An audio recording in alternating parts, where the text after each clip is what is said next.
ആരാ മനസ്സിലായില്ലേ? കാർത്തുമ്പി. ആരും കാർത്തുപ്പിയൊന്നുമില്ല. എന്റെ പേരാ ഞാൻ പറഞ്ഞത്, കാർത്തുപ്പി. നിന്റെ പേര് പോലും എനിക്കറിയില്ല. എന്തിനാ വണ്ടി കയറിയിരിക്കുന്നതായി ചോദിച്ചത്? എന്നോട് കയറിയിരുന്നോളം പറഞ്ഞു. ആര്? ആ ഒരു കിഴവൻ. അങ്ങനെ ഒരു കിഴവൻ പറഞ്ഞ കയറിയിരിക്കാനുള്ള വണ്ടി ഒന്നും ഇങ്ങോട്ട് ഇറങ്ങണ്ടേ? പിന്നെ എന്തിനാ കാശ് എണ്ണി വാങ്ങിച്ചത്? ആര്? ഒരമ്മാവൻ. ഏതമ്മാവൻ? എനിക്കൊന്നും അറിഞ്ഞൂടാ. പോയി ചോദിക്കും, അയാളെ ഷാപ്പിലുണ്ട്. വരുന്നു, അങ്ങോട്ട് ചോദിച്ചോളൂ. എന്താ ചോദിക്കണം വെച്ചാ. അമ്മാവൻ ഞാൻ എന്തൊക്കെയോ പറഞ്ഞു. മര്യാദയ്ക്ക് സംസാരിക്കാൻ ചവിട്ടിയത് ഇയാളാണോ? ഈ പെണ്ണ് കാശ് അയ്യോ, അമ്മാവൻ കാശ് വാങ്ങിയില്ല.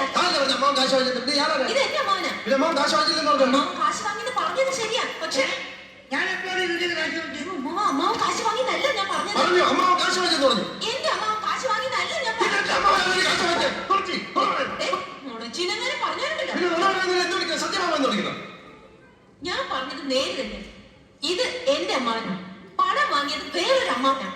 അയാൾ അയാളുടെ വണ്ടിയെന്ന് പറഞ്ഞിട്ടാണ് ഞാൻ കയറിയിരുന്നത്. അതൊക്കെ പോട്ടെ, ഇതൊക്കെ ചോദിക്കാൻ താനാരാ? ആരാണെന്ന് എനിക്കറിയാമെങ്കിൽ താൻ എന്നോട് ചോദിച്ച് താൻ ആരാണ്? തനിക്ക് ഞാൻ പറഞ്ഞുതരാം അമ്മാവൻ. എന്നിട്ട് ഞാൻ ആരാണെന്ന് എനിക്കറിയാമോ താൻ എന്നോട് ചോദിച്ച്. അപ്പൊ തനിക്ക് ഞാൻ പറഞ്ഞുതരാം താൻ ആരാണെന്ന്. ഒരു ദിവസം പറയരുത്. നിങ്ങളുടെ കൂടെ വന്ന് എന്നെ പറയാം. എന്താ എന്താണ് പ്രശ്നം? വരുന്നു കാശ് വാങ്ങിച്ചാള്. അങ്ങോട്ട് ചോദിക്കും. എന്താ നിങ്ങൾ കാശ് വാങ്ങിയിട്ടല്ലേ എന്നോട് ഈ വണ്ടിയിൽ കയറി ഇരിക്കാൻ പറഞ്ഞത്? എന്നിട്ട് ഈ മരങ്ങോട് എന്നോട് ചാടിത്തന്നെ എന്തിനാ? സംസാരിക്കണം. തനിക്ക് മാത്രം വഴി കാണുന്ന പെണ്ണുങ്ങളോട് വായി തോന്നി വിളിച്ചു പറയാല്ലേ? നിങ്ങൾ ബസ്സമരം കാരണം ഇവര് വഴി കുടുങ്ങിപ്പോയി. വണ്ടി വരെ പോവല്ലേ, ചേതമില്ലാത്ത ഉപകാരമില്ലെന്ന് വിചാരിച്ച് ഞാൻ പറഞ്ഞു കയറി പോകാം.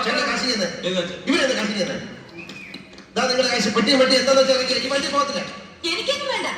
വാങ്ങിച്ചവരുടെ കയ്യിൽ തന്നെ തിരിച്ചു കൊടുത്താൽ മതി. ഈ വണ്ടി തന്നെ പോകും. നിങ്ങൾ കാശ് വാങ്ങിയില്ലായിരുന്നെങ്കിൽ അവരെങ്കിലും ഞങ്ങളെ കൊണ്ടുവിട്ടേനെ.